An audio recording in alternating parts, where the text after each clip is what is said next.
బలం ఉండాల్సిన యవన ప్రాయం, దేనినైనా ఎదుర్కోవాల్సిన యవన ప్రాయం, అన్నిట్లో సరౌండ్ అయిపోయి ఇక అయిపోయింది అన్నటువంటి నెగిటివ్ మైండ్ రావడానికి రీజన్ ఏంటి?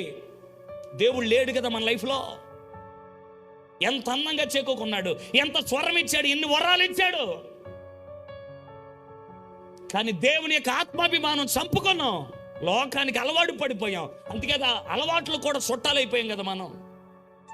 సమస్యలకి రాజీ పడిపోయి ఇక ఇంతేలా లైఫ్ రొటీన్గా ఇలాగ వెళ్ళిపోతానే ఉంటుంది. మనకు వాట్సాప్లో స్టేటస్లు ఉంటాయి తప్ప లైఫ్లో దేవుడికి స్టేటస్ మాత్రం ఉండదు.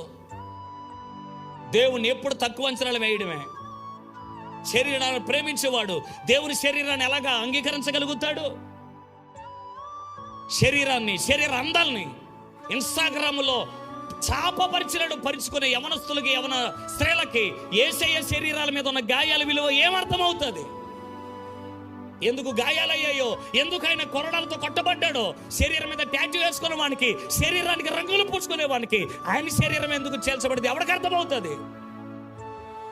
సజీవ యాగాలుగా మార్చుకున్న వాడికి అర్థమవుతుంది ఆయన శరీరం నా కొరకే తున్నబడిందని. శరీరాన్ని ప్రేమించేవాడికి దేవుని శరీరం అర్థం కాదు. ఆయన ఏదో అనామకుడుగా చనిపోయినట్టు అనిపిస్తుంది. శరీరము చంపబడాలి, ఆత్మనేత్రాలు తెరవబడాలి.